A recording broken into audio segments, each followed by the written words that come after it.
What's up, guys? Welcome to 1 Samuel chapter 22 as we dive into David at the cave of Adullam. So David left Gath and escaped to the cave of Adullam. Soon his brothers and all his other relatives joined him there. Then others began coming, men who were in trouble or in debt or who were just discontented, until David was the captain of about 400 men. Psalms 57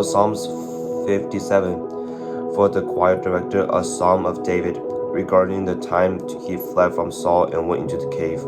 David sung to the tune, "Do not destroy." Have mercy on me, O Lord. No, have mercy on me, O God. Have mercy. I look to you for protection. I will hide beneath the shadows of your wings until the danger passes by. I cry out to God Most High, to God who will fulfill his purpose for me. He will send help from heaven to rescue me, disgracing those who hound me. My God will send forth this unfailing love and faithfulness. I am surrounded by fierce lions who greedily devour human prey, whose teeth pierce like spears and arrows, and whose tongues cut like swords.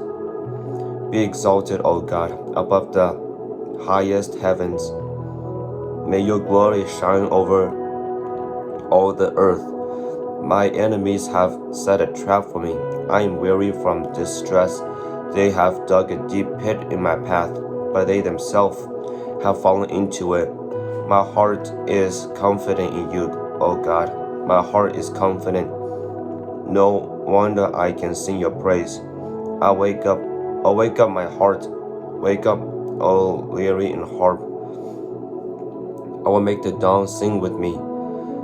I will wake the dawn with my song. I will thank you, Lord, among all the people.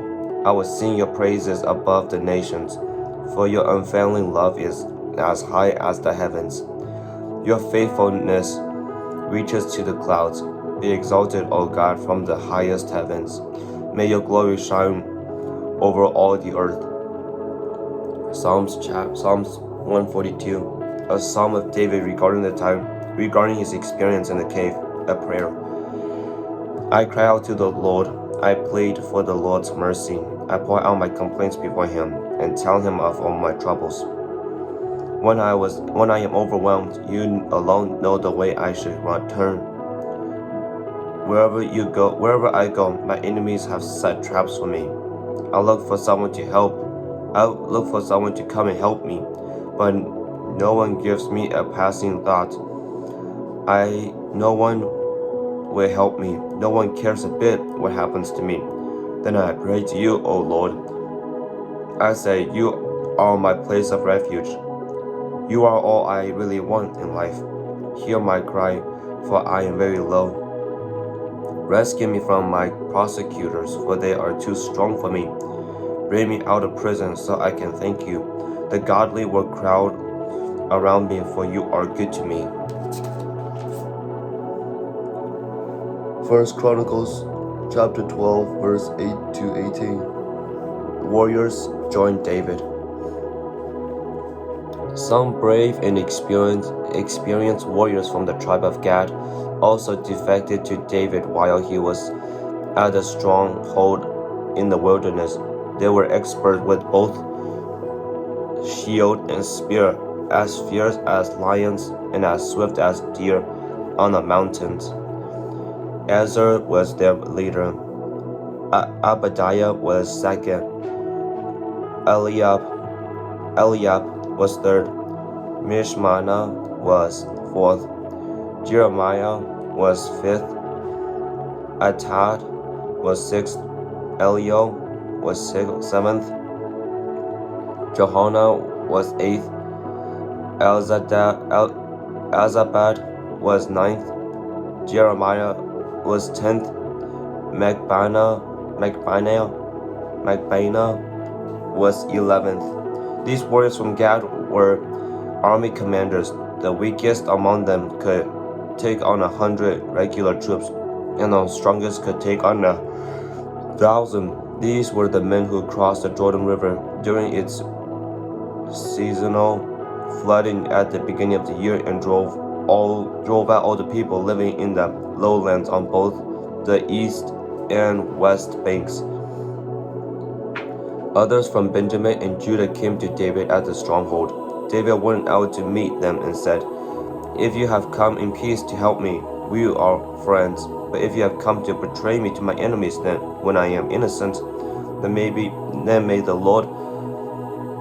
the God of our ancestors see it and punish you."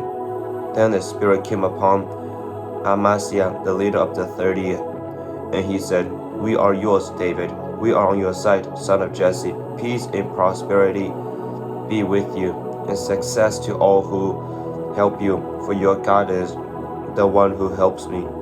So David led them, joining him, and he made them officers over his troops.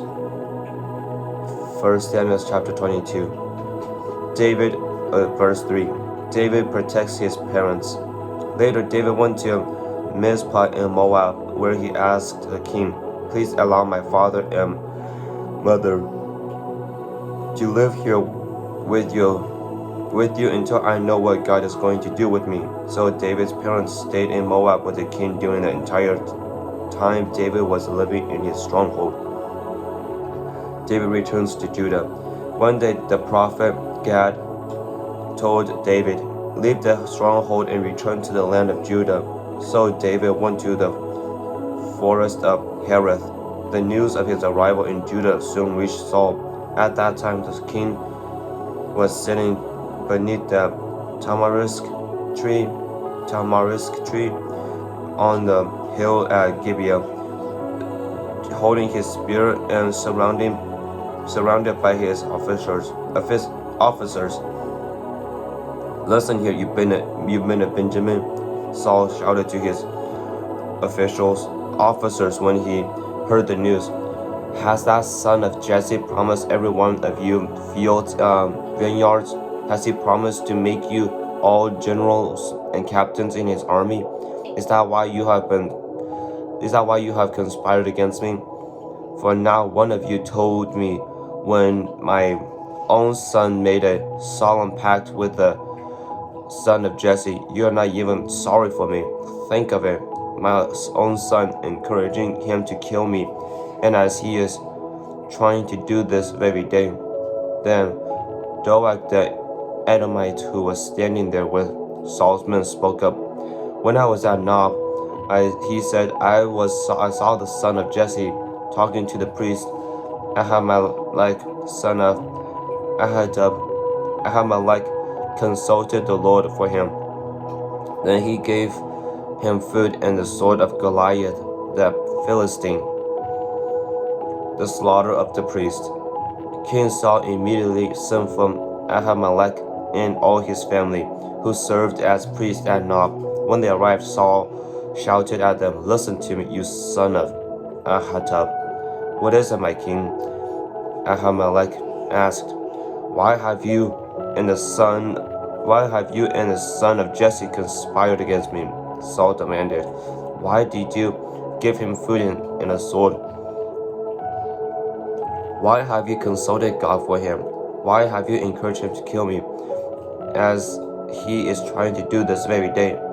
But Sir Ahimelech replied, "Is anyone among all your servants as faithful as David, your son-in-law?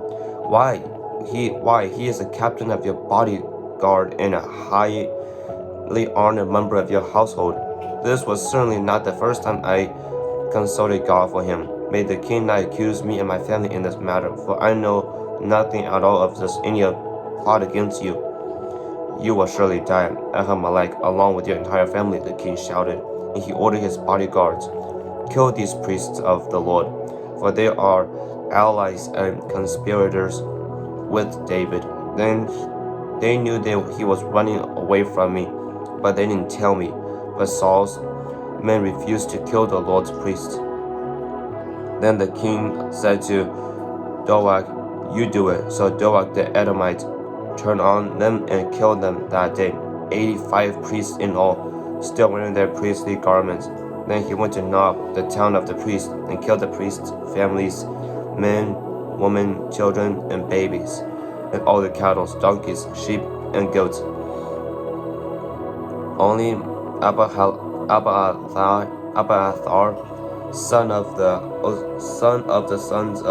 one of the sons of Ahimelech, escaped and fled to David. When he told David that Saul had killed the priest of the Lord, David exclaimed, "I knew it! When I saw Doeg the Edomite there that day, I knew he was sure to tell Saul. Now I have caused the death of your father's family. Stay here with me and don't be afraid. I will protect you with my own life, for the same person wants to kill us both." Psalms 52. For the choir directed a psalm of David regarding the time Doeg the Edomite said to Saul, "David has gone to see Ahimelech. Why do you boast about your crimes, great warrior? Don't you realize God's justice continues forever? All day long you plot destruction. Your tongue cuts out like a sharp razor. You're an expert at telling lies. You love evil more than good, and tells lies more than truth. You love to destroy others with your words, you liar. But God will strike you down once and for all. He will pull you from your home and uproot you from the land of the living. The righteous will see you and be amazed. They will laugh and say, "Look what happens to mighty warriors who do not trust in God. They trust their wealth instead and grow more and more bold in their wickedness. But I am like an olive tree, thriving in the house of God. I will always trust in God's unfailing love. I will praise you forever, O God, for what you have done. I will trust in your good name in the presence of your faithful people." Samuel's chapter 23. David protects the town of Keilah. One day news came to David that the Philistines were at Keilah stealing grain from the threshing floor. David asks the Lord, "Should I go and attack them?" "Yes, go and save Keilah," the Lord told him. But David's men said, "We are afraid even here in Judah. We certainly don't want to go to Keilah to fight the whole Philistine army." So David asked the Lord again, and again the Lord replied, "Go down to Keilah, for I will help you conquer the Philistines." So David and his men went to Keilah. They slaughtered the Philistines and took all their livestock and rescued the people of Keilah. Now when Abiathar, son of Ahimelech, fled to David at Keilah, he brought the ephod with him. Saul soon learned that David was at Keilah. "Good," he exclaimed. "We've got him now. God has handed him over to me, for he has trapped himself in a walled town." So Saul mobilized his entire army to march at Keilah and besiege David and his men.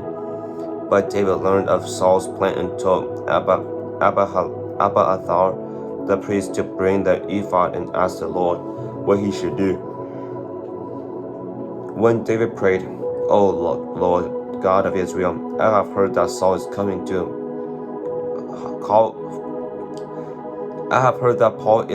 Saul is planning to come and destroy Keilah because I am here. Will the leaders of Keilah betray me to him? And will Saul actually come as I have heard? O Lord God of Israel, please tell me." And the Lord said, "He will come." Again David asked, "What will the leaders of Keilah? Will the leaders of Keilah betray me and my men to Saul?" And the Lord replied, "Yes, they will betray you." And so that's the end for today.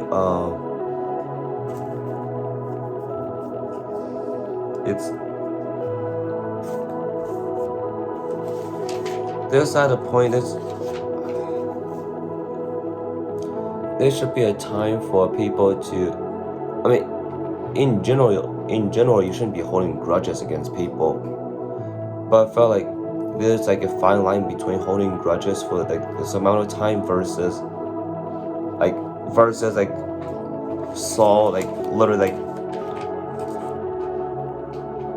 sitting beneath a tree with his spear and is surrounded by his officers. That's just insane. It's like, and the thing is like when you start holding grudges against people, your perception of the person that you're holding a grudge against could be like really misinterpreting it. It's like how Saul started to think that like David is like tries to kill him. It's like David haven't even said a single word when it comes to threatening him.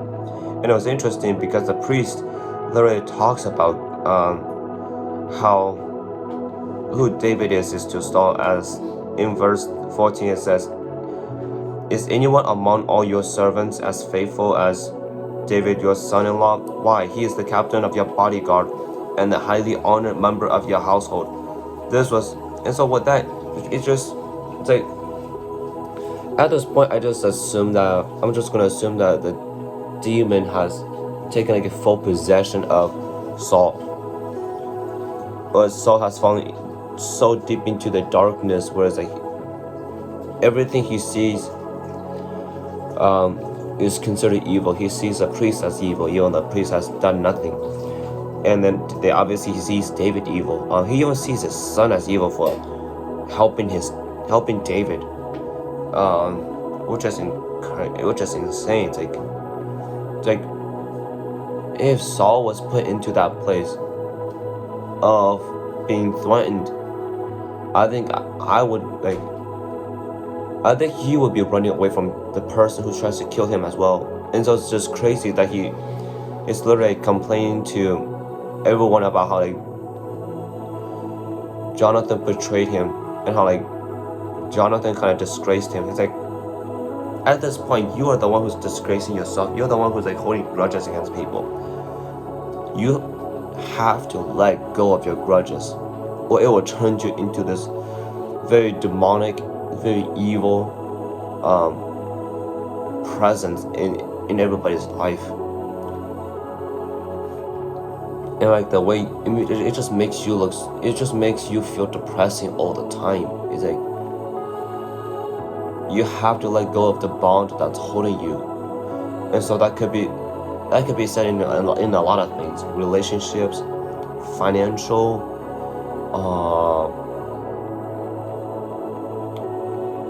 friendships, job opportunities, popularity, another big one, opportunities.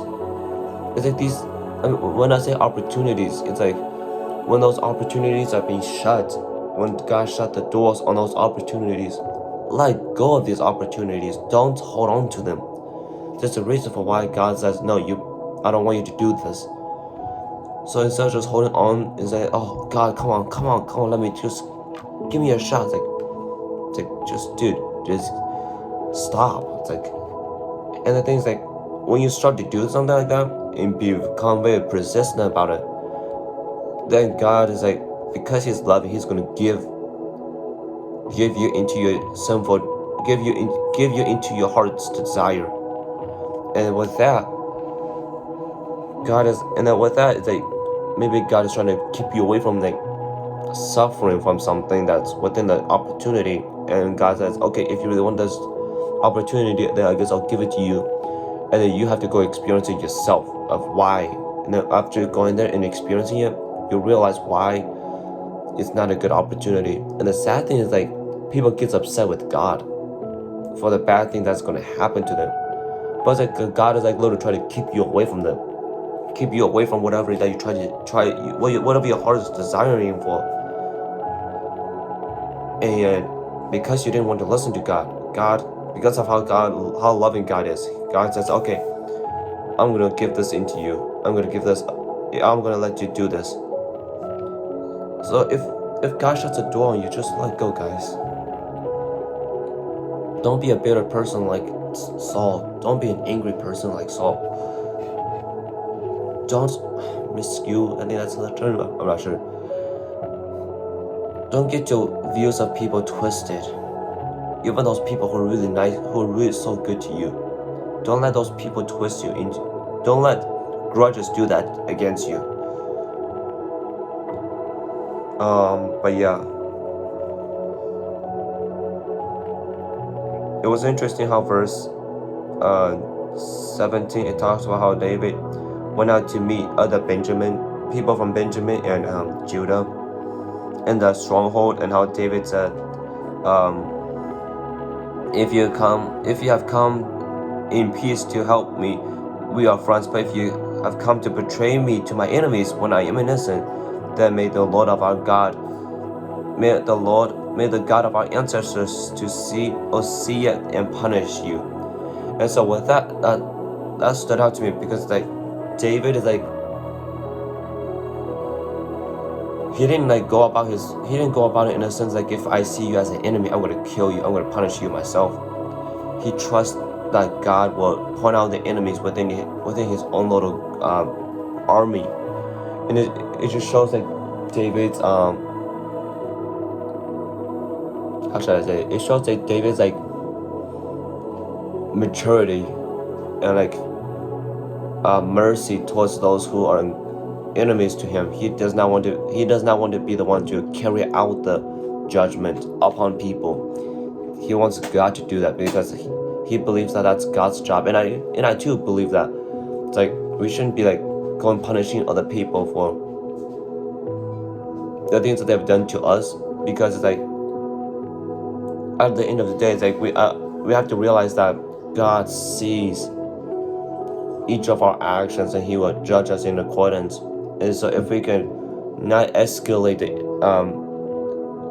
conflict, if we do not like respond violence for violence, then God will judge the ones who, then God will like rewards you, while judging the person who actually inflicted pain upon you. It's like the whole sermon about Jesus saying like, if somebody slaps you on the cheek, trying to let them slap on you, like something like letting them slap you on the other cheek. Yeah, it's just like it's easy for us to get caught in our emotions and feelings about somebody when we're going through something really hard, and start like being unkind towards them. And we have to realize like, we can control what we control. We can't control what other people's actions are towards us. We can only control what we can. And so if it means treating them with kindness, even if they hurt us, or even if they like being mean to us, you just have to realize like, God sees the good that you're doing, and He's going to hold it in heaven for you, so that He will remember the goods that you do on this earth. And so yeah,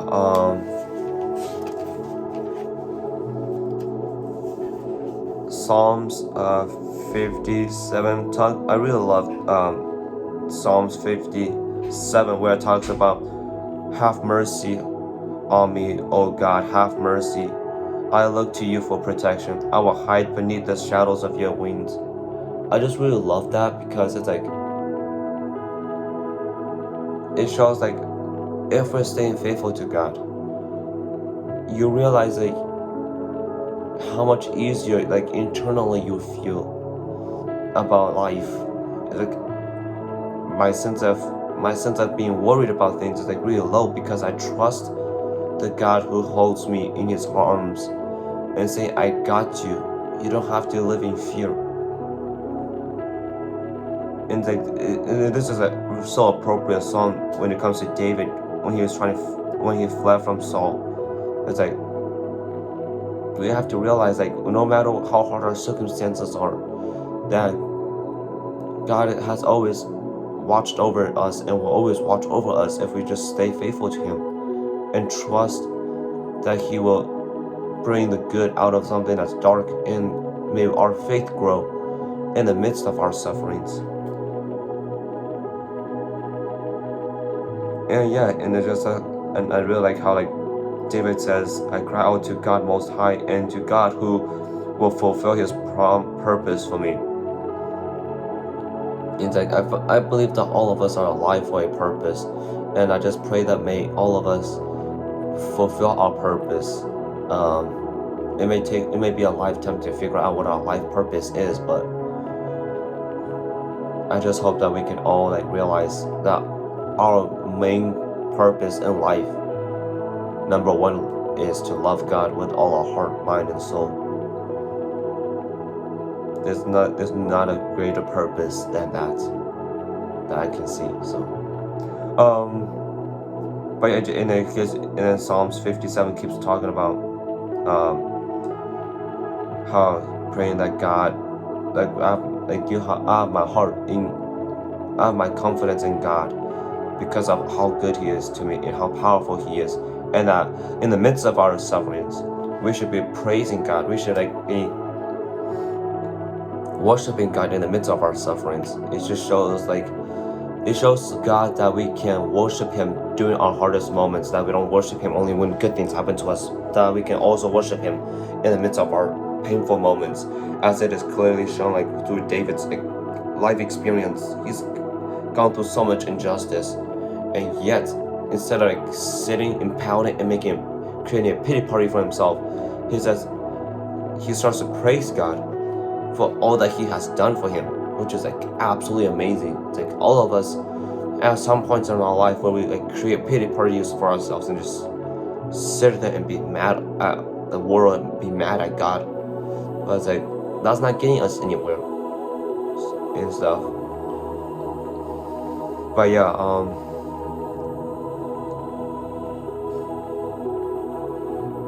and then Psalms 142 talks about David really feeling the pain within his body, within his soul, and how he really is asking God to come and bring peace to him,